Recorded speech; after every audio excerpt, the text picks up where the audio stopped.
नमस्कार, तुम्ही बघत आहात आरोग्य दूत न्यूज. आरोग्य दूत न्यूज मध्ये आपल्या सर्वांचं स्वागत आहे. आता आपण आलेलो आहोत पाचोरा तहसील कार्यालयासमोर. इथं सर्व आमचे पत्रकार बांधव आमरण उपोषणाला बसलेले आहेत. त्यांच्या काय मागण्या आहेत, त्यांच्या काय अडचणी आहेत, त्याच्याकडून आपण जाणून घेण्यासाठी आलेलो आहोत. आता आपल्या सोबत आहेत अभिमान तांबे कैलास, हे पत्रकार आहेत आणि हे आता मला वाटतं सामाजिक कार्यकर्ते आहेत. ते आज उपोषणाला बसलेले आहेत. नेमकं तुमची काय अडचण आहे आणि तुम्ही उपोषण कशासाठी करतायत? आमची अडचण अशी आहे, पिंपळगावच्या प्रभारी अधिकारी कल्याणी वर्मा मॅडम ज्या दिवसापासून त्यांनी चार्ज स्वीकारला, आमची अडचण अशी आहे, पिंपळगावच्या प्रभारी अधिकारी वर्मा मॅडम यांनी ज्या दिवसापासून पिंपळगाव पोलीस स्टेशनचा चार्ज स्वीकारला तेव्हापासून अवैध धंद्यांचा जोर वाढला आणि महिला सर्वसामान्य लोकांना त्रास होतोय. आणि काही सर्वसामान्य महिला किंवा असा संबंधित पुरुष तक्रार देण्यासाठी गेले तर तक्रारीचं दखल घेत नाही. काही विचारणा करायला गेले सामाजिक कार्यकर्ते की त्यांच्यावर पैशाचा आरोप लावता. परत त्या महिला जागतिक दिनाच्या कार्यक्रमाच्या निमित्तानं ते परिसरात आश्वासन देता, कुठं जर अवैध धंदे आढळून आले तर आम्हाला गोपनीय माहिती करा, तुमचं नाव गुपित ठेवण्यात येईन बा. आणि आपण काही व्हॉट्सअपवर किंवा कॉल केला तर घेत नाही, त्याची दखल घेत नाही. परत त्या लोकांवर आरोप करता आणि गुन्हेगारीचं स्वरूप वाढलंय. आणि मोजक्याच गोरगरीब लोकांवर कारवाई होती, ज्यांचं काही बरोबर चालू आहे त्यांच्यावर अद्यापही कारवाई करत नाही. आता नेमकं तुम्हाला उपोषणाला बसलात ना, नेमकं तुम्हाला म्हणजे आता त्या मॅडम कडून काय अपेक्षा, तुम्हाला काय बंद झालं पाहिजे? आता अवैध धंदे कायम स्वरूपी बंद झाले पाहिजे. आणि मॅडम एक अधिकारी त्यांचं काम बरोबर नसल्यामुळे त्यांची ना कंट्रोल रूमला बदली झाली पाहिजे. हा ठीक आहे, आपण यांच्याशी आता संपर्क साधलेलाच आहे. आपल्या सोबत आहेत चंदू यशवंत खरे, पत्रकार आहेत आपल्या सोबत. आता ह्या बॅनर तर लिहिलेलं आहे, पत्रकारांची सुद्धा बदनाम्या ते करतायत. असं काय बदनामा झालेले आहेत? साहेब, मी असं ऐकलेलं आहे, म्हणजे रेकॉर्डिंग आहे मॅडमांची एका आपल्या पत्रकाराकडे, की पत्रकार पैसे मागतात. त्यात माझं नाव घेतलेलं नाही, मी पण पत्रकार आहे. परंतु कुठल्याही पत्रकाराने जर पैसे मागितले असेल, तुमच्याकडे पुरावा असेल तर तुम्ही तसंच द्या, परंतु विनाकारण कुठल्याही पत्रकारांची बदनामी करू नका. आम्ही अवैध धंद्या संदर्भात अनेक वेळा आवाज उचलले, SP साहेबांना निवेदन दिले, तरी सुद्धा कुठल्याच प्रकारची कारवाई होत नाही. आता आम्ही DYSP ना निवेदन दिलेलं होतं 23 तारखेपासून, तेव्हापासून त्यांनी कारवाई चालू केली. परंतु ज्या ठिकाणी त्या कारवाई करतात दुसऱ्याच दिवशी त्याच ठिकाणी मोठा जोमाने धंदा चालू होतो. याला कारवाई म्हणाल का? ही थातुरमातुर कारवाई आहे, म्हणजे पूर्णपणे बंद व्हायला पाहिजे. आणि ठराविक गरीब लोकांवर, कुऱ्हाड येथे एक भिल्ल समाजाच्या व्यक्तीला त्याच्यावर कारवाई करण्यात आली, परंतु तिथे मोठे मोठे ढाबे चालू आहे, त्या ढाब्यांवर कुठल्याच प्रकारची कारवाई नाही.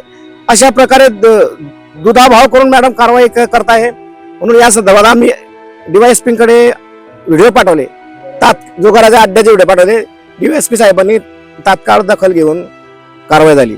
परंतु DYSP साहेब सुद्धा मॅडमांना पाठीशी घालतात असा आता मी तुम्हाला सांगतो. कारण DYSP साहेब आता थोड्या वेळात आमच्याकडे येऊन गेले, कारवाई चालू आहे असं ते म्हणताय. पण आम्हाला कारवाई चालू असं नाही, पूर्णपणे बंद पाहिजे. आणि अकार्यक्षम अधिकारी कल्याणी वर्मा यांना जळगाव कंट्रोल रूमला जमा करण्यात यावं. कर्तव्यदक्ष अधिकाऱ्याची नेमणूक पिंपळगावला व्हावी अशी आमची मागणी. आता त्यांच्या तर आता बातम्या येत आहेत, ते कुठे धाडी टाकल्या, दारूवाले पकडलं, सट्टे पकडलं, असे त्याच्या बातम्या येतात. याचा समाधानकारक नाही का तुम्ही? साहेब, यार थोडंही आम्ही समाधानकारक, आम्हीच नाही, पूर्ण परिसरातले सामाजिक कार्यकर्ते, महिला वर्ग त्रस्त आहेत. ही थातुरमातुर कारवाई, जिथं कारवाई झाली तिथं आपण स्वतः जा, दुसऱ्या दिवशी त्याच ठिकाणी धंदा जर जोमानं चालू नसेल तर याचा पुरावा आम्ही देतो तुम्हाला. ठीक आहे. यांचं म्हणणं असं आहे की अजूनही काही बंद झालेलं नाहीये, बरेचशा ठिकाणी त्यांचे अजून अवैध धंदे चालू आहेत, ते बंद झालं पाहिजे असं आता खरेच पत्रकार आहेत त्यांचं म्हणणं आहे. आता आपल्या सोबत आहेत निलेश शिवराव पाटील, हे पत्रकार आहेत. आपण त्यांच्याशी संवाद साधूया. ते पण आमरण उपोषणालाच बसलेले आहेत. त्यांचाही रोष काय आहे पिंपळगाव ते मॅडमवर, काय त्यांच्याकडे जाणून घेऊया. नेमकं तुम्हाला काय अडचण आहे तिथली? मी निलेश शिवराव पाटील बोलतोय, पत्रकार. माझे विषय असा होता की ज्या दिवशी आम्ही माझा मित्र आणि आम्ही गेलो तर आम्ही सांगितलं या अवैध धंदे बंद करा.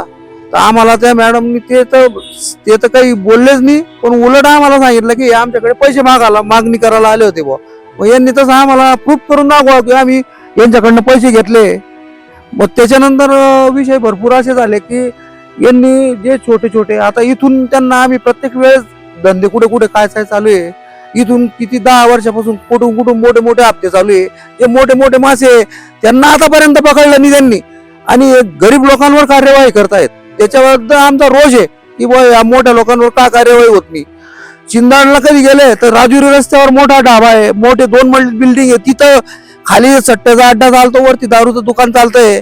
इथून मोनाळा गेलं की मोनाळ्याला तुम्हाला एक दारूवाला आहे, लंगडा आहे, तो त्याच्याकडे दुनियाभरची दारू विकतो, तो 12-12, 13-13 खोके विकतोय.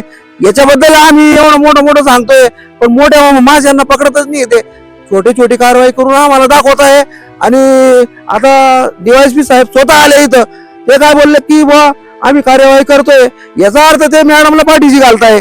याच्याबद्दल आम्हाला तीव्र नाराजी आहे, DYSP साहेबांची सुद्धा तीव्र नाराजी आहे की हे आम्हाला, आम्ही जर 14 आज बाबासाहेबांचं एवढं मोठं जयंतीनिमित्त आम्ही 14 एप्रिल बसलोय, आज पत्रकारांना उपोषणाची वेळ आली आहे, तरी मॅडम आमच्याकडे आणि DYSP साहेब हे दुर्लक्ष करत आहे.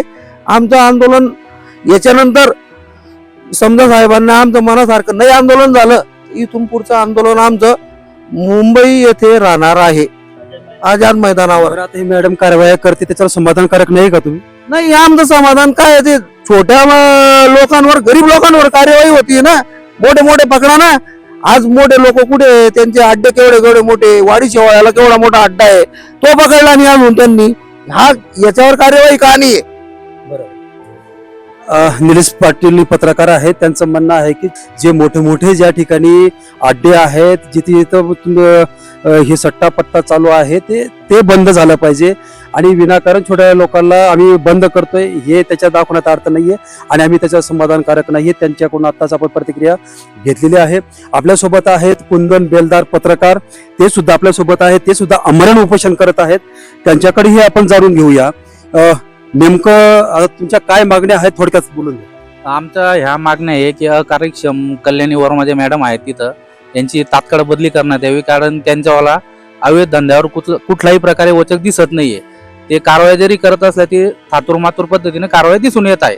त्यांनी आज कारवाई केली तर सकाळी उठून परत संध्याकाळी जरी पाहिलं ते धंदे पुन्हा अस्तित्वात आहे. आता बऱ्यापैकी त्या ठिकाणी अशी माहिती आम्हाला मिळाली की सट्टे पत्ते तर चालूच आहेत, आणि आता मोठे क्लब जे अक्षय तृतीयानिमित्त जे पत्ते खेळतात त्यानिमित्त मोठमोठे जुगार अड्डे तिथे सुरू आहेत.